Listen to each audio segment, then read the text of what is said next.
Okay, good morning, everybody.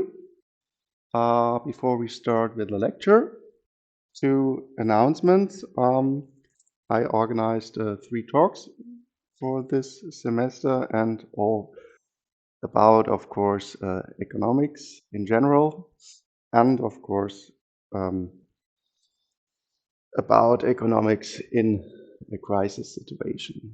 Where we are at the business cycle, this is a great question. Is really a deep crisis coming? Only a flat crisis, something like this. And for this, we have Monday in 10 days or almost 2 weeks, first talk about the chief investment from the chief investment officer of a small, not a small, but a family office. And this is one of the families, the rich persons in Germany. And yeah, how to deal with their wealth within such a situation in a crisis. And therefore, of course, the framework is really important.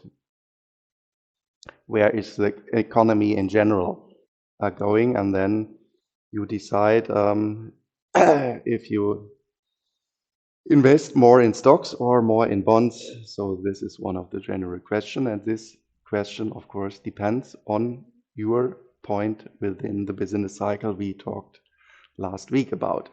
And he will talk about this. He will do it also in an interactive way.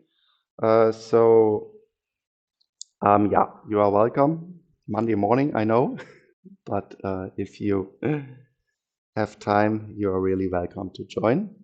Then another talk is from Julia Postel from the German Bundesbank, and she will talk about general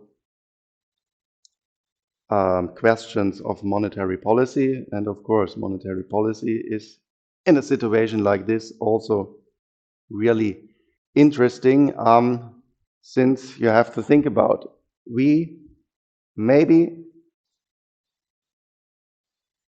see a deep crisis in front of us, and what should you do in general if there is a crisis coming as a central bank? Then you would think of about monetary policy which is pushing the economy. And how to push the economy if you get actually interest rates down. Because why? Interest rates are the prices of credits, and if the prices of credits are low, then of course you have the idea that there will be more credits and therefore also more investment in your economy. So this is the general way how to stabilize an economy within a crisis. But what do we have right now? We have very high inflation rates. What you are doing as a central bank, if you have very high inflation rates, you want to deepen demand. How to deepen demand? Just to increase interest rates. And this is what we are right now doing, especially the Fed in the United States. And mostly the ECB is following the interest rate setting of the Fed about 6 to 12 months in history. So I think on this Thursday or next week, the next announcement of the Fed is coming, and the expectation is that another 0.75 basis points, the interest rates will go up. So almost 1 percentage point. And this is really much. Why do they do this? Of course, they want to stop inflation to be rise again. But there is this crisis coming. So this will be, I think, really interesting what she's talking about monetary policy in December. And the last one is the date is not fixed right now, but once a year, the Council of Economic Advisors in Germany, I worked also for them, in the scientific stuff. Yes, right now, almost 15 years ago. And they write once a year a huge report about the economic situation of Germany. And also, this report is then handed over in November to the Chancellor in Berlin. And one of the members of the scientific staff there, he will hopefully present this report about the economic situation in Germany. And this report will, of course, very much about energy crisis, about the war in the Ukraine. Where is the economy going next year? And I think this will be also quite interesting. And of course, you are always very welcome to join these talks or, let's say, little lectures. Okay, here is again the oops, why is, and this one works, this works, and this not. Oh, this is another. So I have to move it up, I think.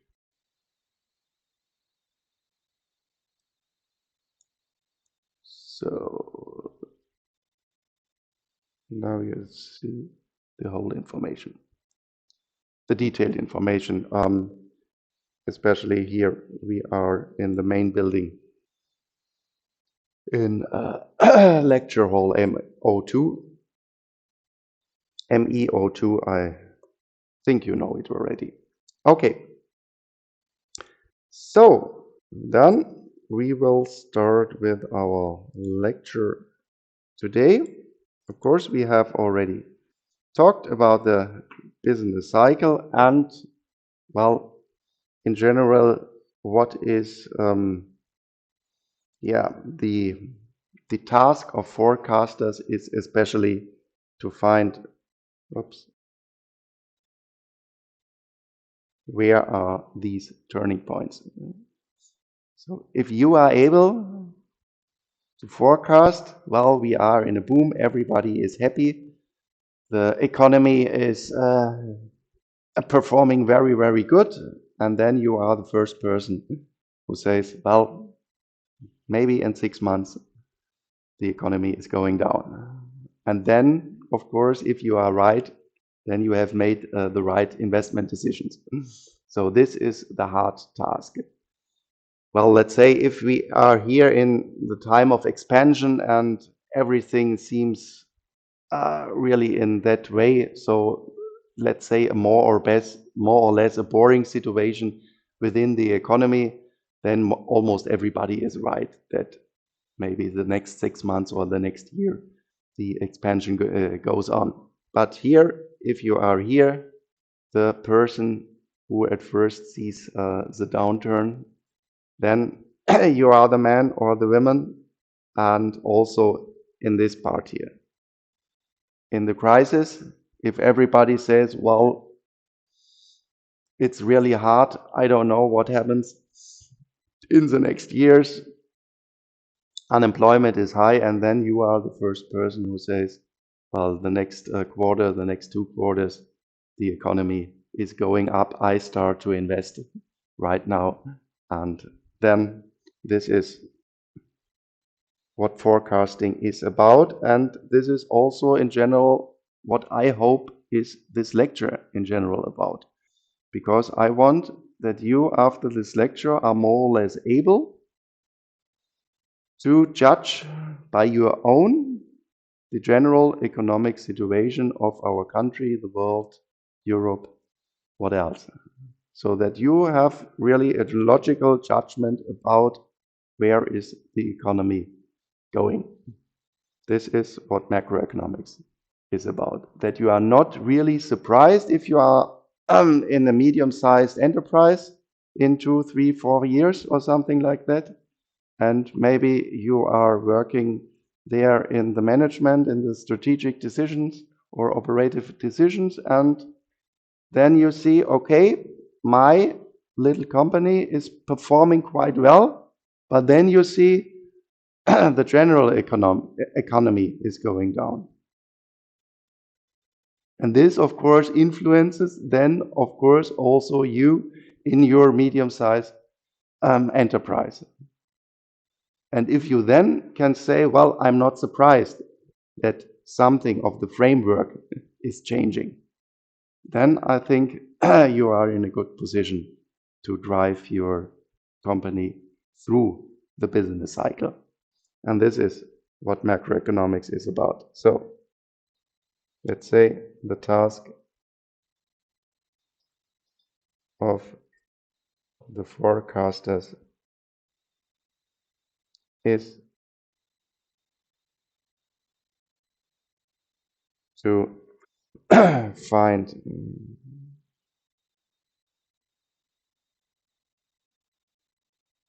the turning points within the business cycle. Okay, then we talked about also that we in general can really see this business cycle in historical data. This was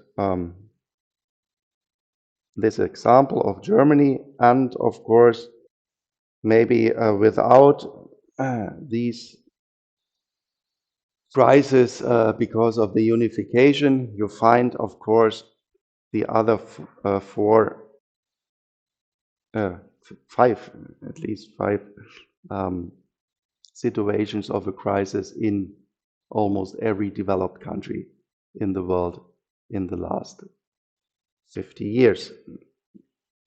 And then we started last week, of course, with the very important topic in a developed economy, and so to speak, the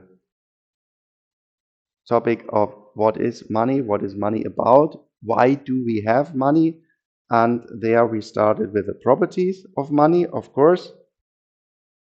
If a good is supposed to be money, then we want to use this good within our exchange process, within our market process, and therefore the price within the market shows the scarcity of the good you want to buy, and if you want to use money, so a third good, to interchange it for a real good, then of course this good has also to be scarce.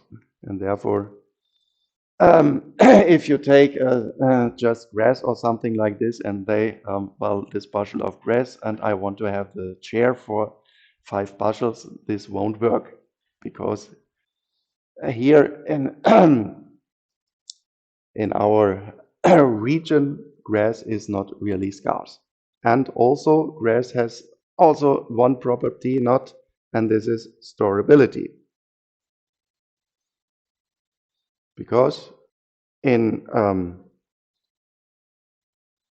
let's say, 1 week or something like this, if you get your bushel of grass, this bushel of grass will just vanish.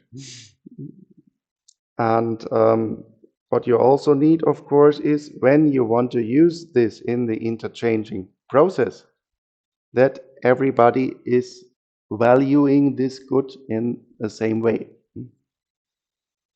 And what you also want to do is you want to exchange this good money for many, many, many goods.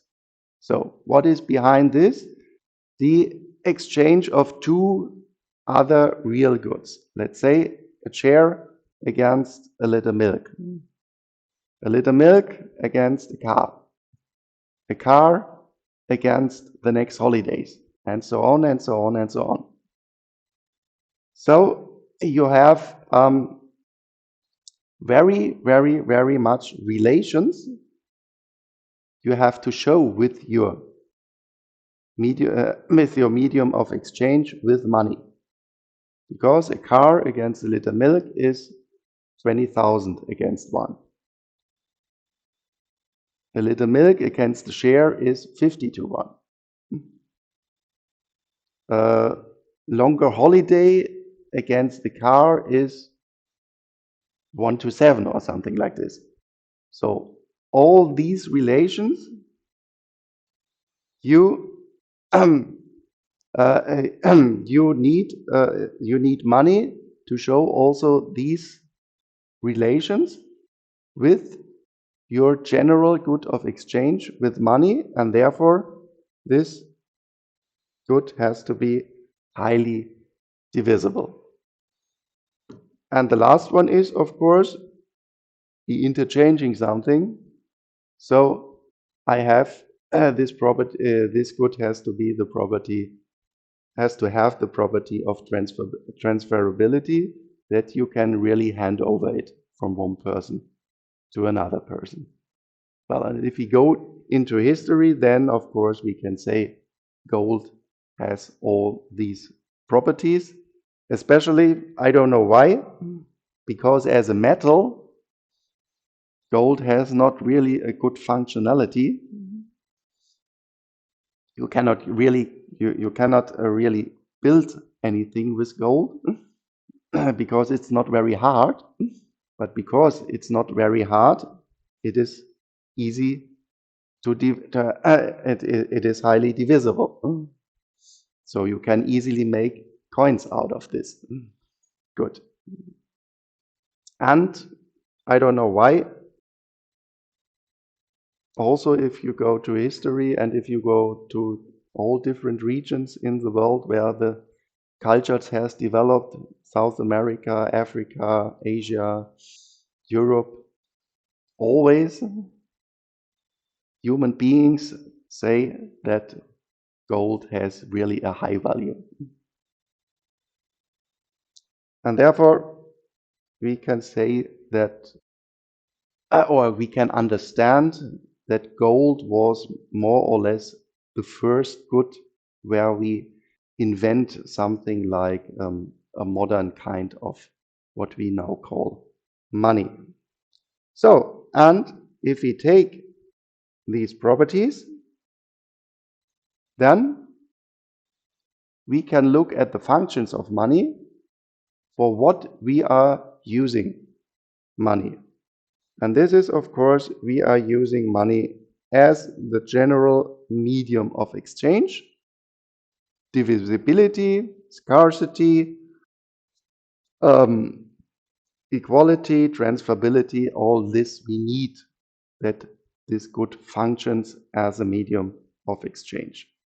Then if you think of the circular flow, we always make decisions to consume today and to save something because I also want to consume tomorrow.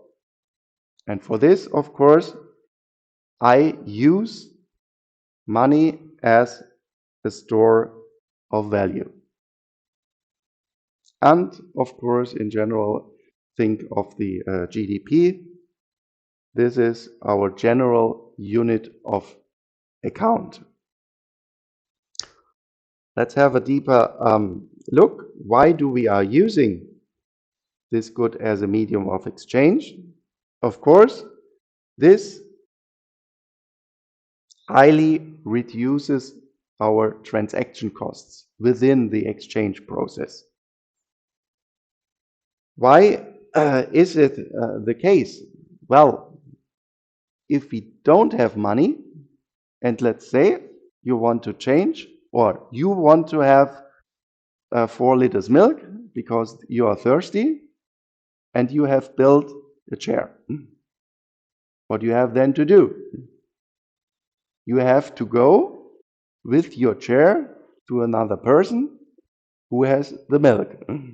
So you have to really to physically meet, that you can then exchange the chair against the milk.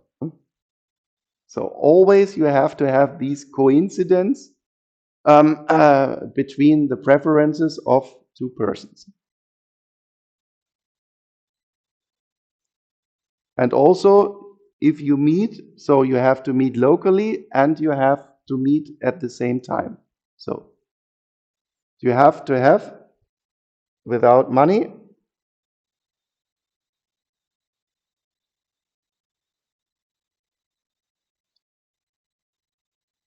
If you want to interchange to goods,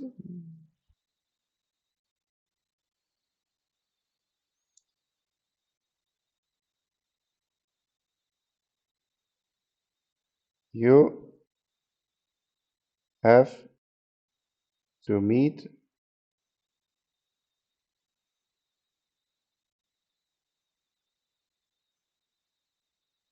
at the same location and at the same time, and you have to have the coincidence of preferences to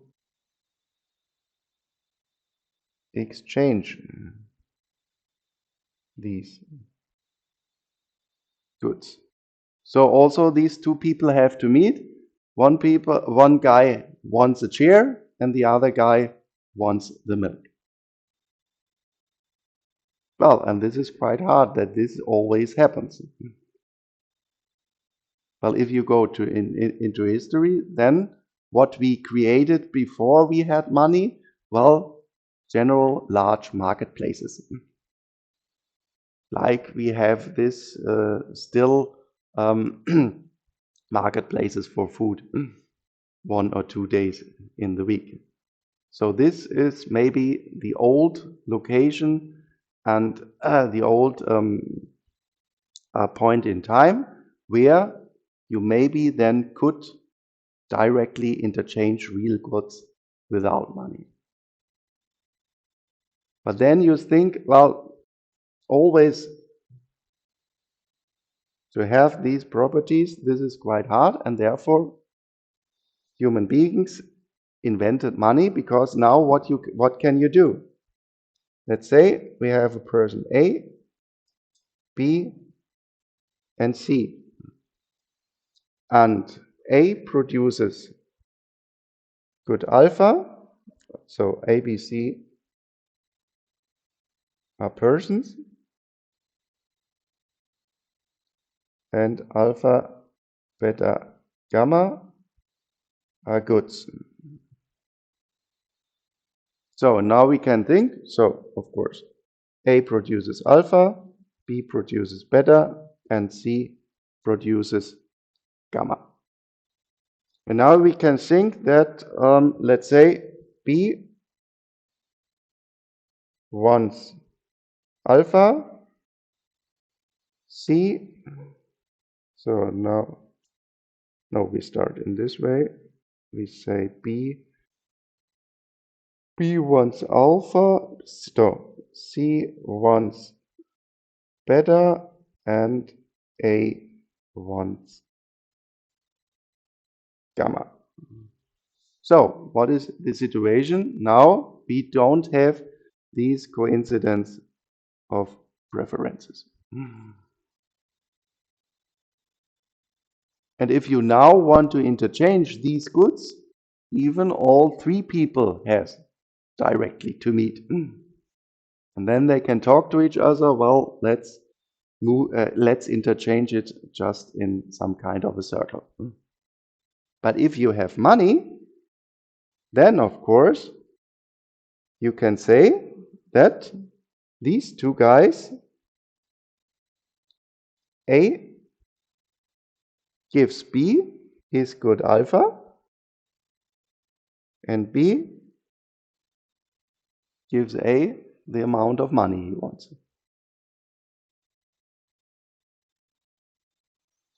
Then A has the money, where we have then C gives A his good gamma, and he receives money from A. Now C has the money, and then we can say that C hands over the money to B, and B hands over his good gamma to C. And all this do not have to happen at the same location at the same time. Always only two people have to meet. Now, with money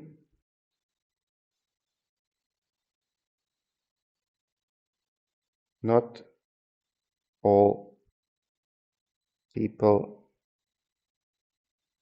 have to meet at the same time and location. Well, and then of course you also can think of that you at first start to produce through some time, and you afterwards earn then your money, and with this money you can start to buy what you want due to your preferences. So you can reduce transaction costs. You don't have to meet always at the same marketplace to interchange goods. And of course, you can split the earning of money and the buying in time. And therefore, of course, this highly simplifies the division of labor in the production process. So actually, we can say without money, there would be not really the possibility to develop in the production process like we have done this during the last 2000 or 3000 years.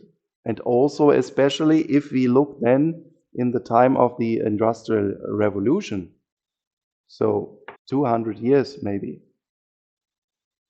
in history, then we see also that just within this period of Industrial Revolution, the amount of money in our economies really, really increased.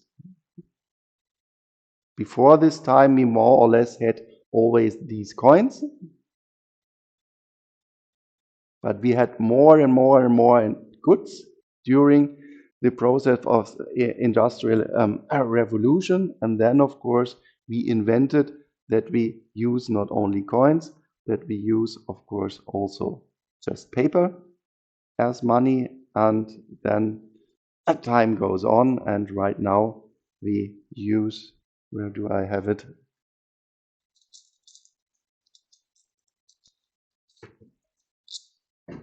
Just only our credit cards or something like this, that only your bank account is there behind. And right now, of course, we have something like cryptocurrencies, we have PayPal, we have PayDirect, and anything else. Actually, one can also say that your Amazon account has also some kind of properties of money. And this is what especially all our tech giants are doing. They inventing all, if you take Facebook, Google, Amazon, and so on, they invented all some new goods which you can use more or less as money.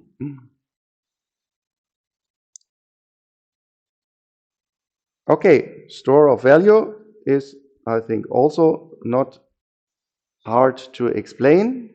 There, of course, this is also in the same explanation as I did it here for the simplification in the division of labor, that you really can then have time differences between income and expenditure. This means just you can shift consumption into the future. This is your consumption and savings decision, which we know from the circular flow. Well, we can say for shifting this consumption into future, if you take a longer time, then of course you can do this also with other assets. You can, of course, invest today in stocks, bonds, or something like this, and then you liquidify this in the future and consume in the future. But of course, in general, if we take money, then money has more or less the highest degree of liquidity. If you take an investment in capital markets in stocks, then of course you don't know what is the value of the stock tomorrow, or the volatility is much higher than if you compare it with the value of money. And the last one is unit of account, and this is especially very helpful in developed countries. There you have really a standardization of the general way how to value your goods. Sometimes we don't think about it anymore. We always more or less in behind say what is the value of this 7 euros, 13 euros, $10 or something like this. And behind this is this general standardization of valuation. Then remember this market process. Oops, this has to be always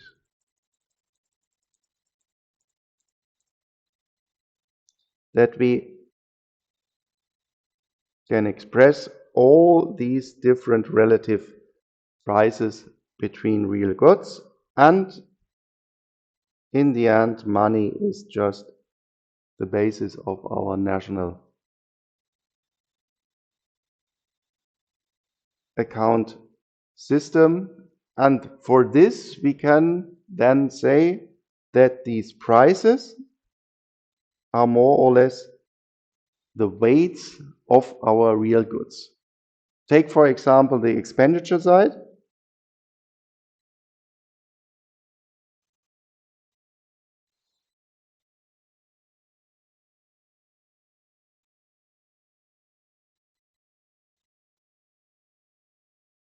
Then we say, let's say we have private consumption,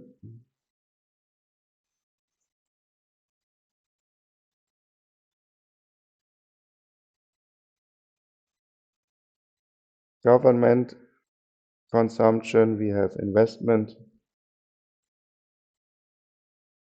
we have export minus import, and then we can say that our GDP equals just the price of private consumption times the amount of private consumption plus the price of government consumption, amount of government consumption plus the price of investments times the amount of investments plus, and this will be then the terms of trade if we take the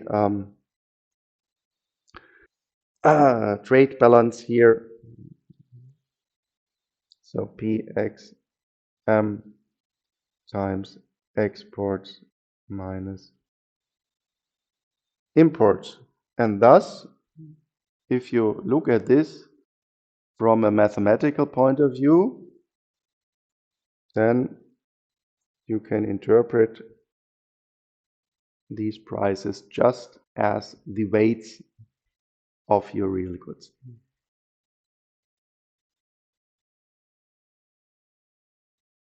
And the nice little thing is, by all critics on GDP, these weights come from the market process. So within these prices, you find, or they represent all the information of the markets. And what is the information of the markets? This aggregates just our own preferences. And I think this is the nice thing about GDP. Of course, we can criticize GDP. Are we really measuring economic performance with this aggregated variable? But since we value all single goods within this measure with prices, and in these prices we find our own preferences, I think this is really a good measure how to do it. Of course, we have other things like the Human Development Index from the World Bank, and there you say also that other things are within this indicator, the infrastructure, the education in a country, and so on. These are all good ideas. But then if you afterwards aggregate, and of course GDP is also one component in, for example, the Human Development Index of World Bank. So you have a component GDP, you have a component education, you have a component infrastructure, and 2 or 3 other things. And then if you aggregate this, you have also to weight GDP versus education versus infrastructure. And how do you do this?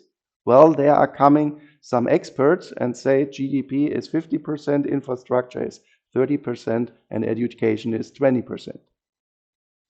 Well, we believe them that they are experts, that they do it in a good way, but it's only a small group which say GDP 50, education 20, and infrastructure 30.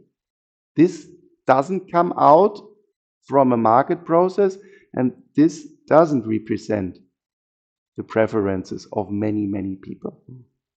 And therefore, well, I'm still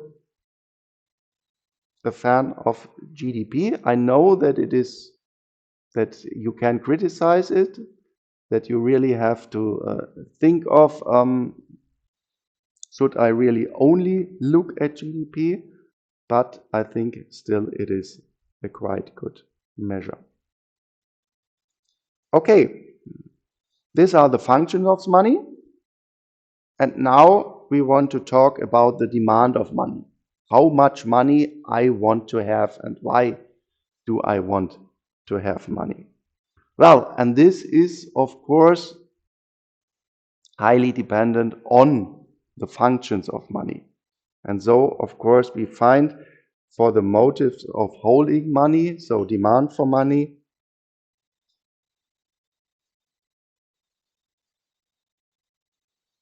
at first, of course, the transaction motive. Next Saturday, I'm going downtown because I want to buy some shoes, I want to buy jeans, I want to eat something, and so on. And what I'm then doing, I'm looking, do I have enough money? Because I want to transact next Saturday.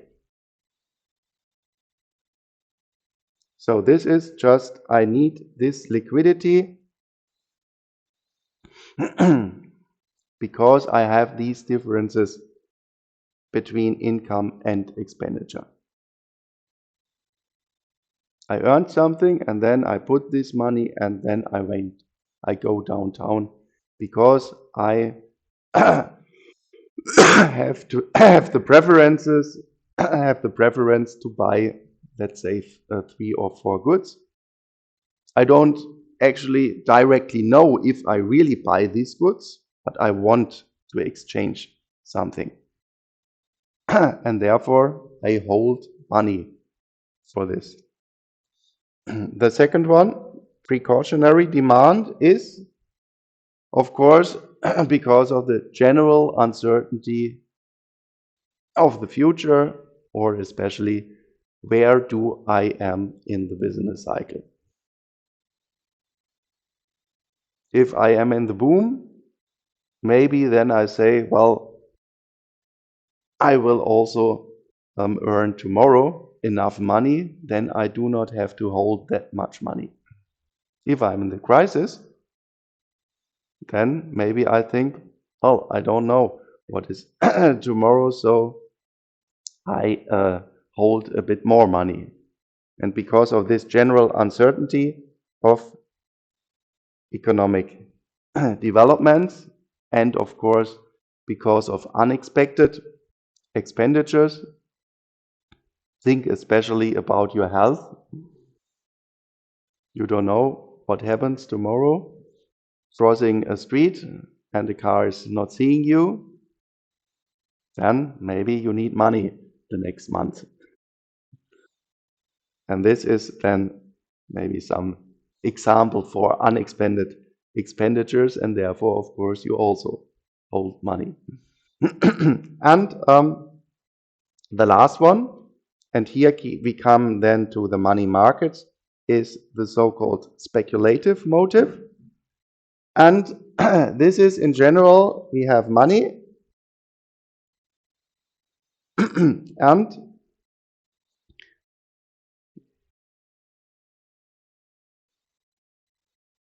we can ask ourselves, should I put the money just below my bed and I'm happy, or should I invest it, for example, in bonds? So this is always my general decision which I have to make. So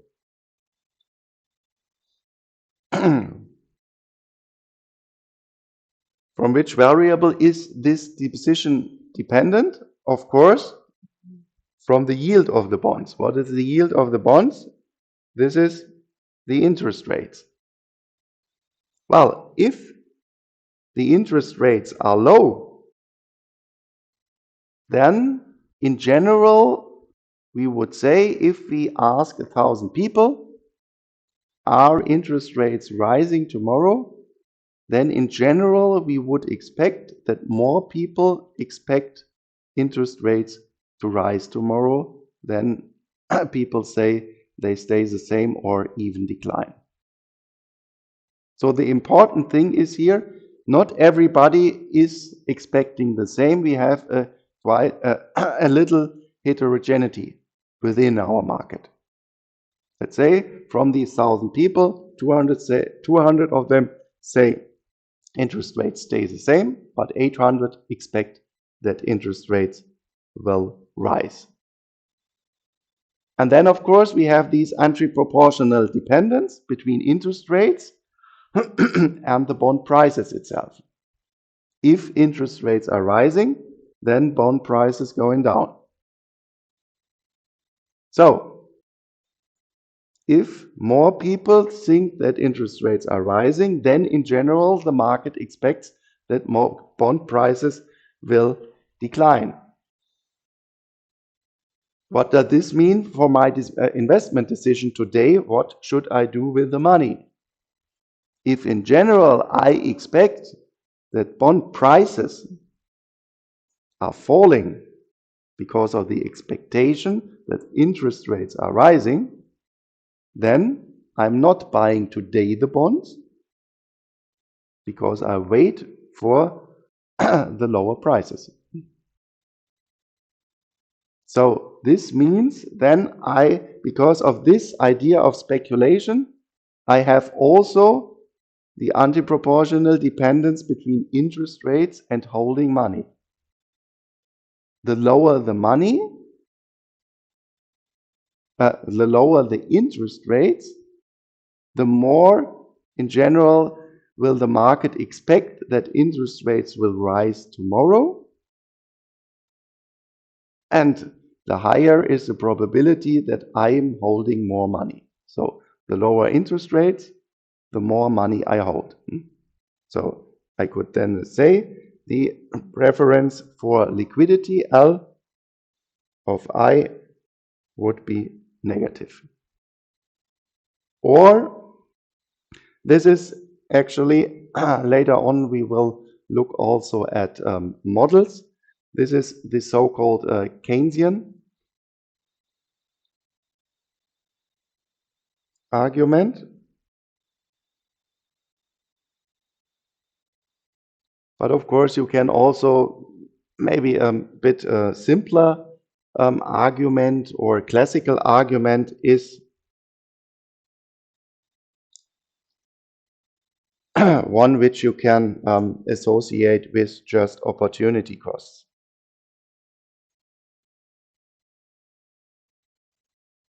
Because we can also interpret money as an investment. And what is the yield of money? The price of money, the interest rate, so to speak, of money? This is just zero. Because 1,000 euros are 1,000 euros tomorrow. You do not get 1% on holding money. So, and then you just compare these, in quotation marks, interest rate of 0 for money with a positive interest rate for bonds. So holding money has therefore opportunity costs. If there is a positive interest rate for bonds, because you are losing this earning from a positive interest rate if you are holding money. And again, you can say you're losing the more money, the higher the interest rates. And therefore, from this classical explanation, you always also obtain that money demand will be negatively dependent on interest rates.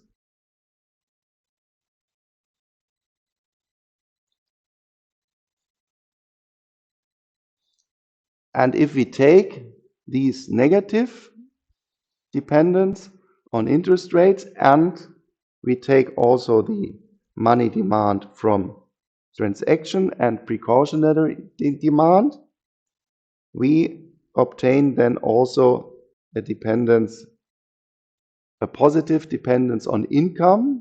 And what is the explanation for this? Well, of course, if you are richer, if you have a higher income, then in general, we would expect that we want to buy more monies. Think of your introductory courses, I think, in business administration or macroeconomics. This is just the property of a normal good. There you say, this, for example, comes from normal goods. And there you hopefully have seen this. Supply and demand for goods.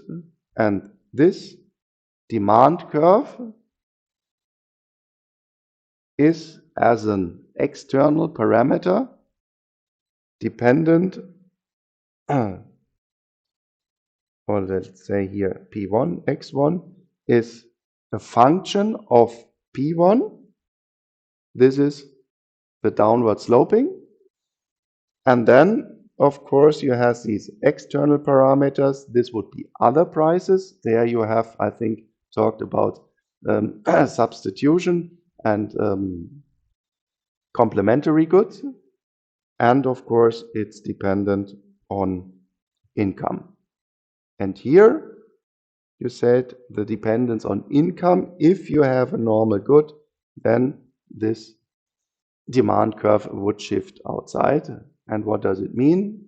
Well, you want for the same price more goods. And this would then mean if you want to buy more goods, if you are a richer person, then you obtain these positive dependence of your money demand function. And this money demand function you can already keep in mind, because these dependencies plus related to income and minus related to interest rates, this we will use in our models later on.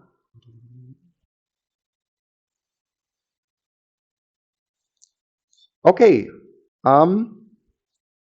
now I want to make a little cut in the lecture today, because some interesting happened 2 weeks ago. Maybe you have heard about this, and oops, where we are here. So,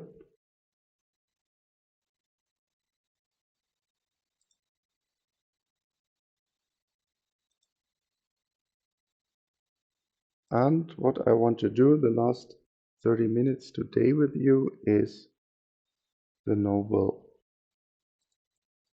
Prize in Economics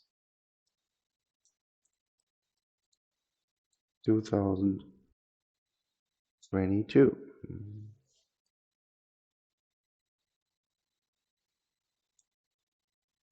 Start with a little bit smaller.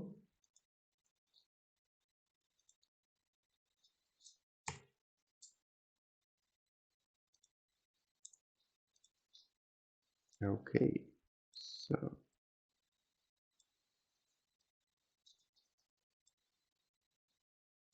so maybe you have already seen this, because I put it on my homepage. There's macro there. So here you have a link to the,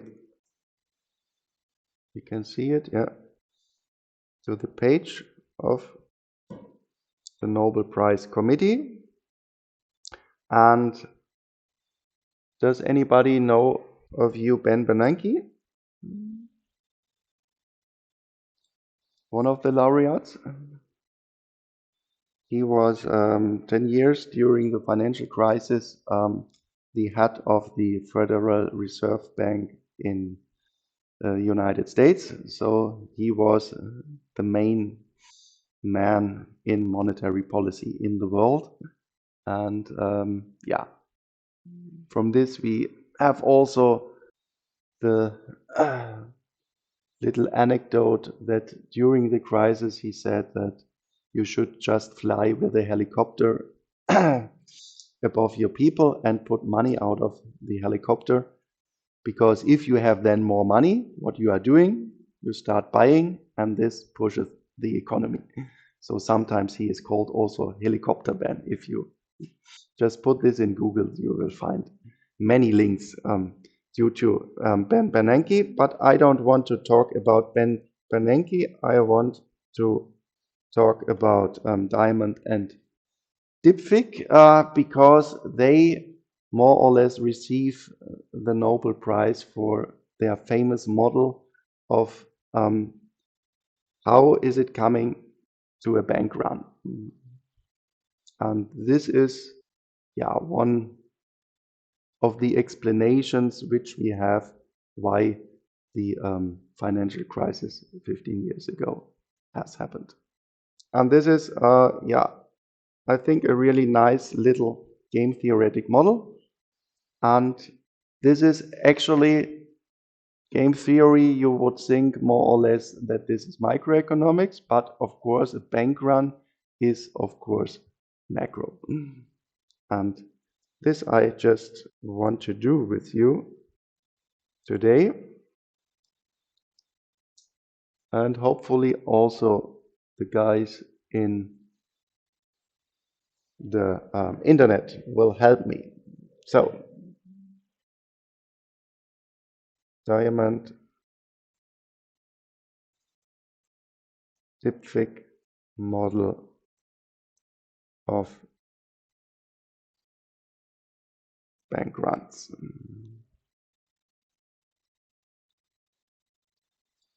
Oh, sorry, this I forgot here.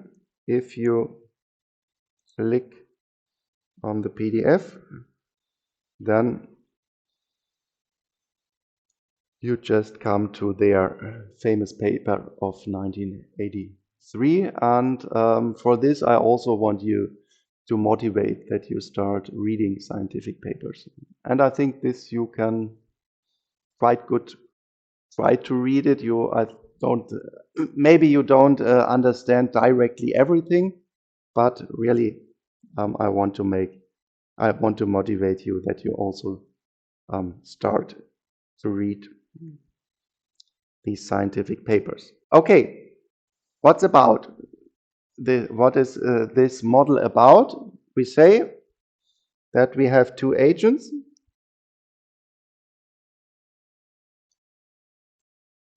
player one and player two.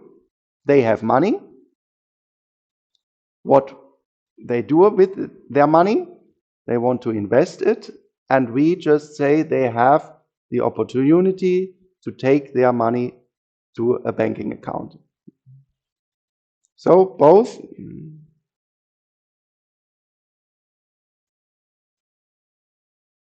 make a deposit of €1 at their bank, and this is the same bank for both people. And why do they do this? Of course, their bank promises them an interest rate, a positive interest rate. So they put €1, and if they hold their money 1 year, for example, they obtain maybe 5% yield, 5% interest rate. So bank promises an interest rate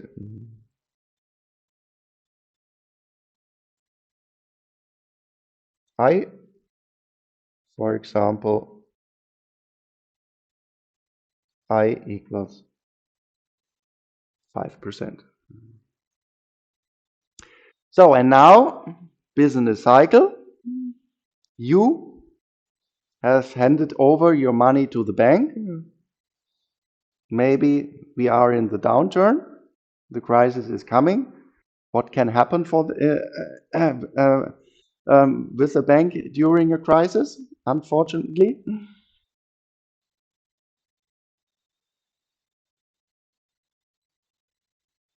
Yep.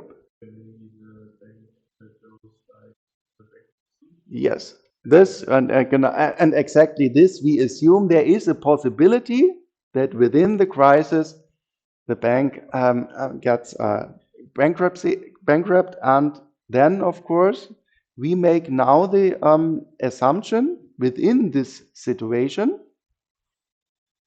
you cannot get your money back, or what we make here is only one person can get his money back. So then a crisis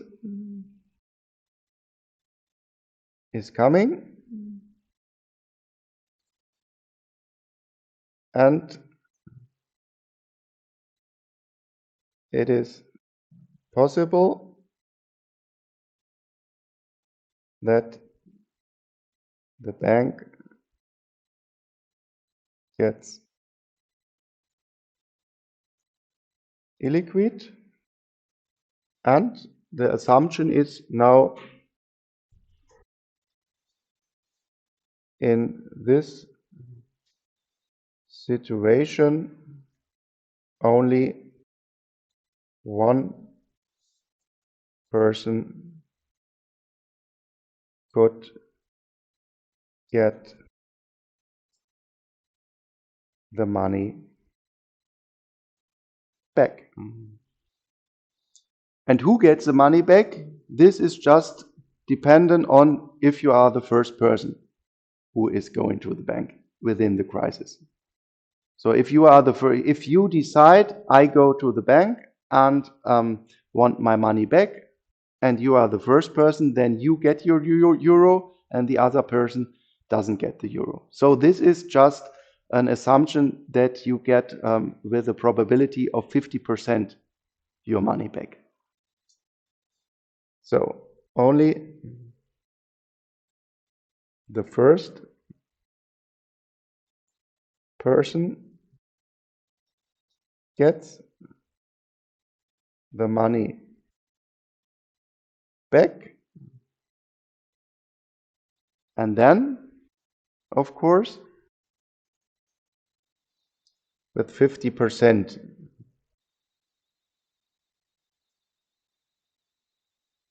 probability, what the assumption is.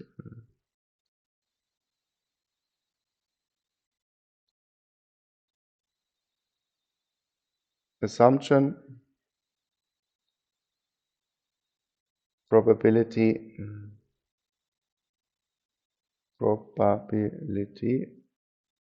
50%, you get your money back.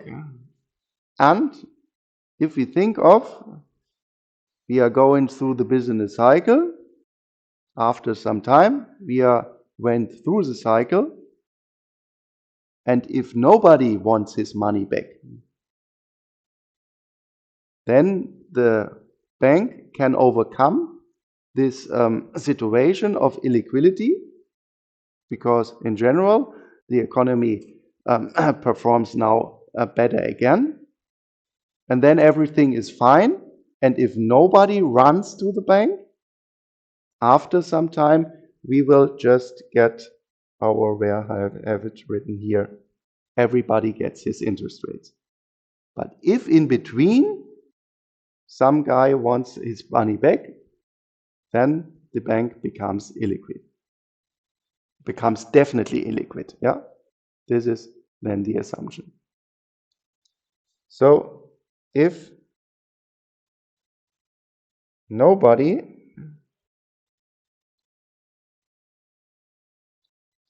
wants his money back,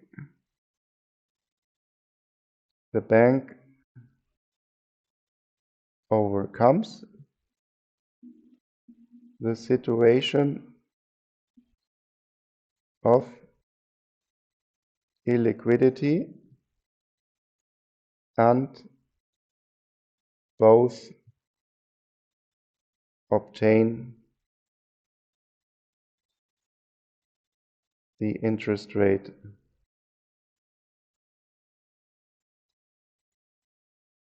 I. So this is just our small model.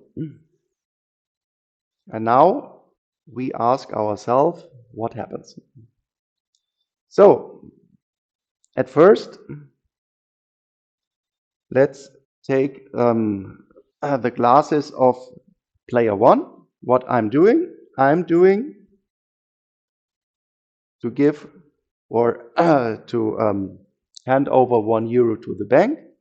I deposit €1 at the bank. And now I have to distinguish during the crisis, what do I earn afterwards is dependent on the decision of the other player. So if the other player, player 2,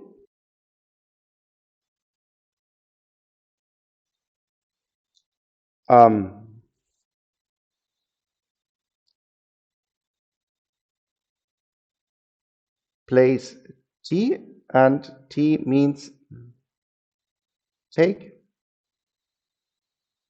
the money, and H will be hold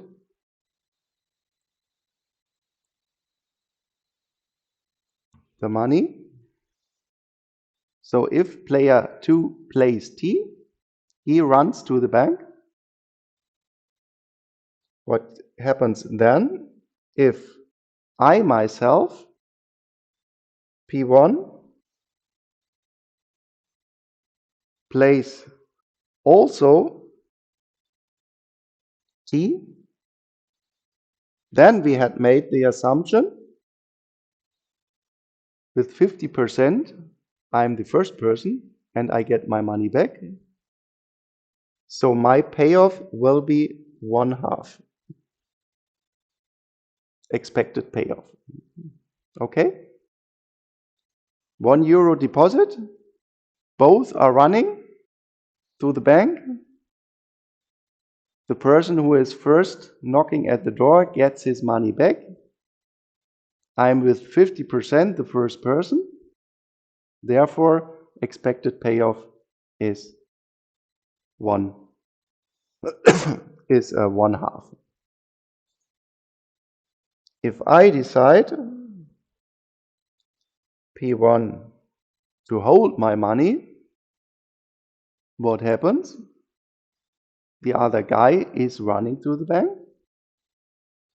He is retrieving his money, and therefore the bank becomes illiquid, and I get nothing.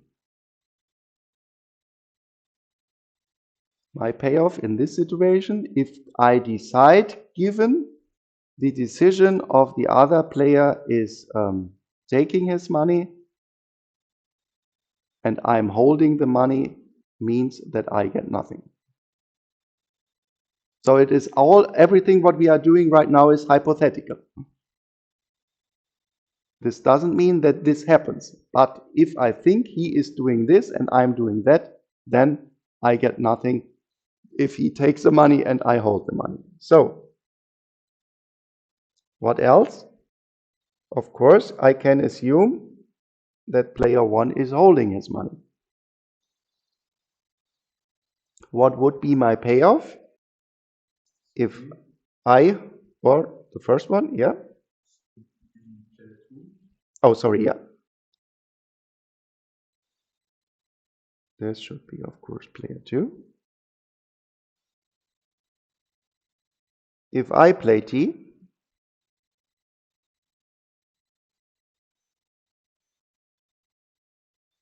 then the other guy is not running to the bank.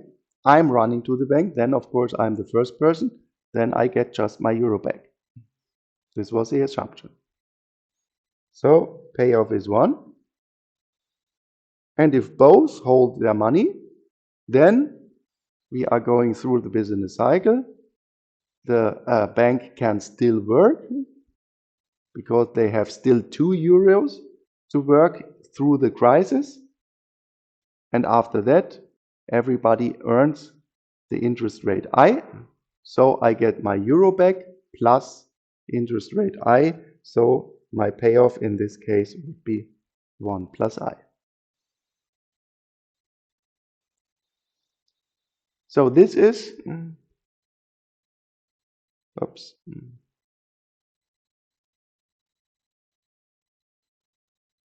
payoff in 4 possible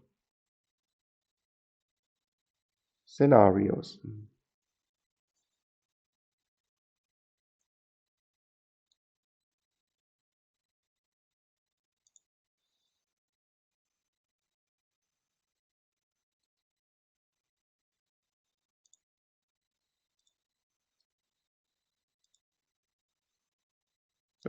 Yep.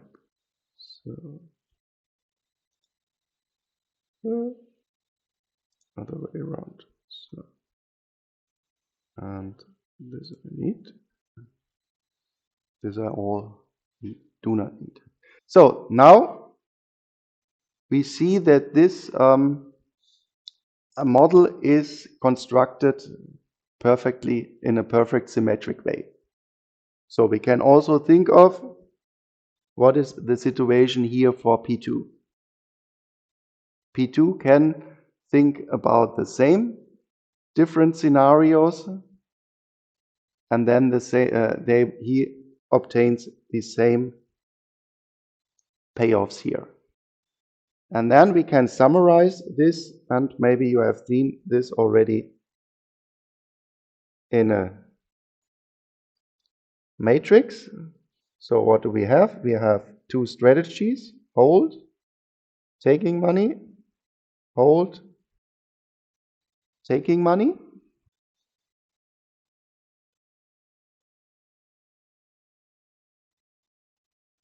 And if both hold the money, then both player will obtain, of course, 1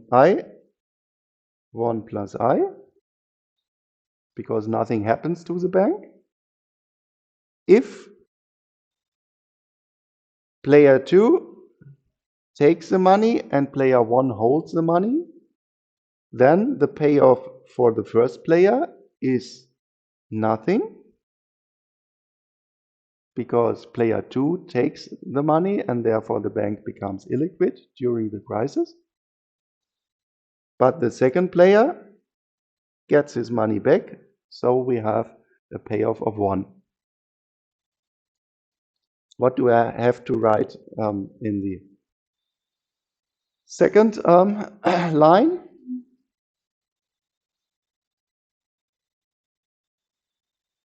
Given player 2 holds the money and I takes my money, then my payoff is, yep. Yes, great. Yes. And the last one, both want to take their money. What's the payoff then? Any idea? Also in the internet?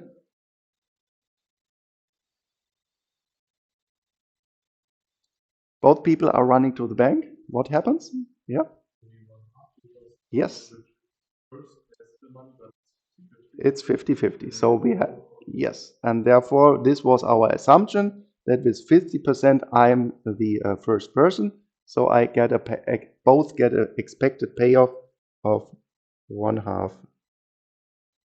1/2. Okay.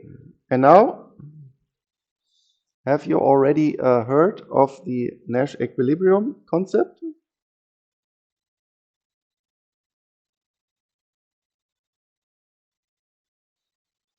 I think so. I know it because I'm talking to my colleagues. So let's see if we find here Nash equilibria in pure strategies.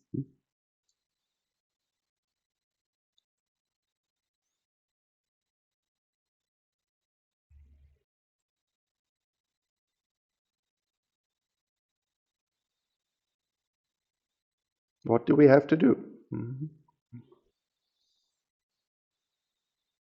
Yep.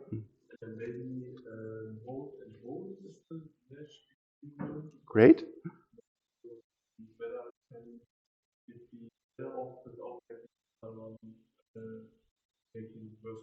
This is totally true. Maybe we argue a bit slower. So what do we do here is I'm looking at player 2 and he asks himself, what is my best answer if I fix the strategy of player 2? And then I'm fixing the strategy of player 2 to be hold.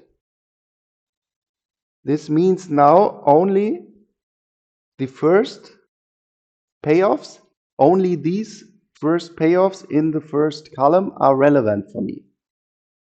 So P1, no, so let's say P1, we look at P1 and we assume P2 should hold. Then hold for me would mean that I receive 1 plus I, and take the money would mean for me that I obtain 1. This means 1 plus I is greater than 1. And this means in this situation, I would play hold. And maybe you have done it like this, because sometimes then I just underline this, that this is in this scenario my best answer. And then I take P1 also, P2, playing take the money. Then what happens if I play H, I obtain 0. If I play T, then I obtain 1/2. Then of course 0 is smaller than 1/2, and I would play take the money. Let's underline this also. Sorry, not this. This one. The other way around.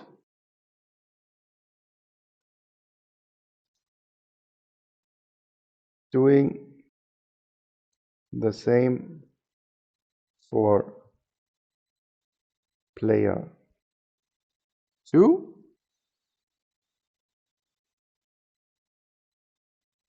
Leads to the same outcome,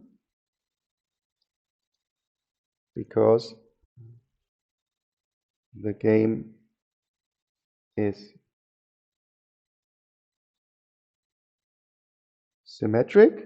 So because of this, for player 2, if I take the green one, I would have to underline the other two, the same two payoffs for player 2. Let's also show here the red one, that this represents player 1. And this means we have here HH and TT, both with underlining, two payoffs here, and this then means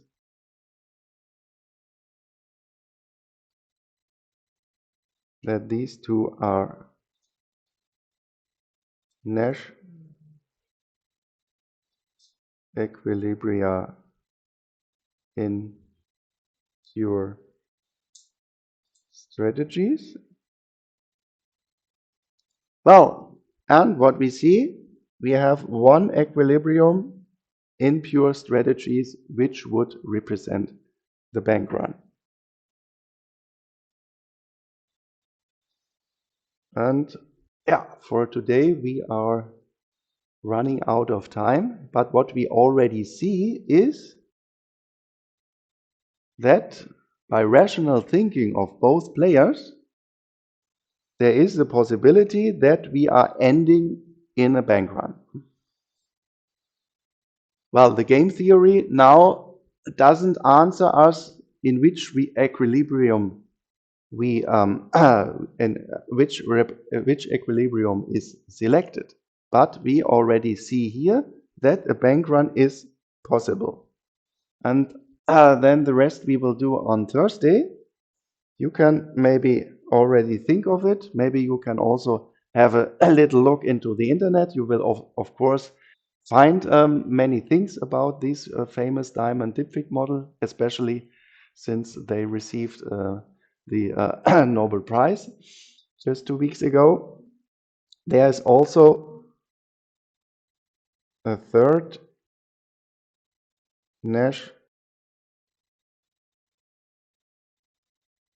equilibrium in pure strategies.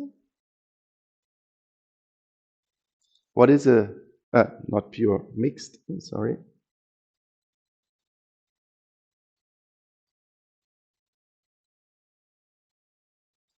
Mixed strategies. What is mixed? Mixed strategy means that I'm playing the one strategy with a specific probability. Let's say I'm playing to hold with 20%, and then this means I'm playing to take the money with 80%. This is a mixed strategy. And if I find there an equilibrium where both players play the mixed strategies with the same probabilities, then this is called an equilibrium in mixed strategies. Maybe you do this with homework, because then we also add the so-called plus evolutionary game theory. This is then the part of game theory where you also include learning. So you start with one strategy, then something happens, and you learn from this outcome, and the next time you take this outcome and you play another strategy. And if then this process is iterating, you end up maybe afterwards also in another equilibrium. And from this, then we can more or less